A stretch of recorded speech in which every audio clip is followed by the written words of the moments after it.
واقعہ یہ کہ آج سے پہلے میں اس دعا کی اصل عظمت کو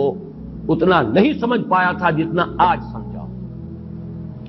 یہ جو عظیم دعا ہے جس میں اتنی لجاجت، اتنی ہیوملٹی حضور نے اختیار کی ہے جس سے آگا کا سوال نہیں۔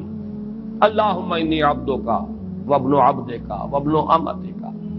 اے اللہ میں خود تیرا بندہ ہوں، میرا باپ بھی تیرا ادنا غلام، میری ماں تیری ادنا کنیز، فی قبضتک، میرا پورا وجود تیرے قبضہ قدرت میں ہے، تیرے ہی اختیار میں ہے، فی قبضتک ماض فی حکمک، میرے پورے وجود میں تیرا ہی حکم جاری و ساری ہے، عدل فی قضاؤک، اور جو فیصلہ بھی تو میرے بارے میں کرے، جو بھی کرے وہ عدل ہے، انصاف ہے، کہ ہر چساقی ما ریخت عین الطاف، ماض فی حکمک عدل فی قضاؤک، ناصیتی بیدک، میری پیشانی تیرے ہاتھ میں ہے، جدھر چاہے موڑ دے۔ یہ جو اپنی نفی ہے، نفی اس اعتبار سے بھی اپنی انانیت کی نفی، انی عبدک وابن عبدک وابن امتک، پھر اپنے وجود کی نفی، اپنی مرضی کی نفی، اپنے اختیار کی نفی، فی قبضتک ماض فی حکمک ناصیتی بیدک عدل فی قضاؤک۔ پھر دیکھیے واسطہ وہ دیا ہے جس سے اونچا واسطہ ممکن نہیں۔ اسألوک بکل اسم ہو لک، قرآن مجید میں آیا نا، فدوہ بہا وللہ الاسماء الحسنی فدوہ بہا، اچھے نام اللہ کے ہیں، اس کو پکارا کرو ان ناموں کے حوالے سے۔ اب نام کہاں سے جمع کریں سارے؟ ایک میں اسألوک بکل اسم ہو لک، جو بھی تیرے نام ہیں، سمیت بہ نفسک، جن سے تو نے خود اپنے آپ کو موسوم کیا، او علمتہ احدا من خلقک، یا تو نے اپنی مخلوق میں سے کسی کو وہ نام سکھایا، او انزلتہ فی کتابک، یا وہ نام تو نے اپنی کسی کتاب میں نازل کیا، اب استاثرت بہ فی مکنون الغیب عندک، یا اس کو تو نے خود اپنے خزانہ غیب میں محفوظ رکھا ہوا ہے۔ تیرے وہ نام بھی ہیں جو تو نے کسی کو ابھی سکھائے ہی نہیں، تو نے اپنی کتاب میں کسی میں نازل ہی نہیں کیے، وہ تو تیرے خاص خزانے کے اندر وہ ابھی در مکنون ہے، وہ ابھی تیرے پاس موجود ہے۔ یہ اس سے بڑا اب واسطہ کیا ہوگا؟ مانگا کیا ہے؟ ذرا غور کیجیے،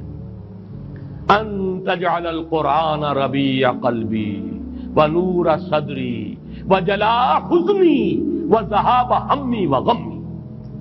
استدعا میں یہ کر رہا ہوں پروردگار، اس قرآن کو میرے دل کی بہار بنا دے، میرے دل کا نور بنا دے، نور صدری، ان تجعل القرآن ربیع قلبی، میرے دل کی بہار، ونور صدری، میرے سینے کا نور، وجلاء حزنی، یہ حزن جو جس سے کہ محمد دوچار ہے صلی اللہ علیہ وسلم، یہ وہ کیفیت جو ہے قبض کی، اس کو دور کرنے کا ذریعہ بنا دے اس قرآن کو، جلاء حزنی وذہاب ہمی وغمی، اور میرے ہموم، میرے تفکرات، میرے غموں کو دور کرنے کا ذریعہ بنا دے۔ یہ عظیم دعا آج سورۃ الضحیٰ پر غور و فکر کرتے ہوئے، ویسے تو میں تقریباً 30 برس سے اس دعا کا مبلغ ہوں، اس لیے کہ جب میں نے یہاں کام شروع کیا تھا لاہور میں، جو تقریریں کی تھی مسلمانوں پر قرآن مجید کے حقوق کے نام سے جو شائع شدہ ہیں، اس پمفلٹ کے آخر میں نے یہ دعا درج کی ہے۔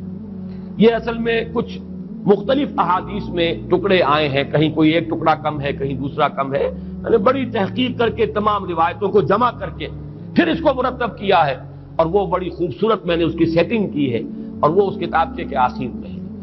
اللہم انی عبدک وابن عبدک وابن امتک فی قبضتک ناصیتی بیدک ماض فی حکمک عدل فی قضاؤک اسألک بکل اسم ہو لک سمیت بہ نفسک او علمتہ احدا من خلقک او انزلتہ فی کتابک او استاثرت بہ فی مکنون الغیب عندک ان تجعل القرآن ربیع قلبی ونور صدری وجلاء حزنی وذہاب ہمی وغمی۔ یہ وہ کیفیت ہے، اور وہ قرآن جو اس کیفیت میں سب سے زیادہ پر تاثیر ہے وہ یہ قرآن ہے، ان دو صورتوں پر مشتمل قرآن، سورۃ الضحیٰ، سورۃ الانشراح،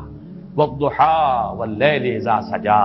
ما ودعک ربک وما قلی وللآخرۃ خیر لک من الاولی ولسوف یعطیک ربک فترضی الم یجدک یتیما فآوی ووجدک ضالا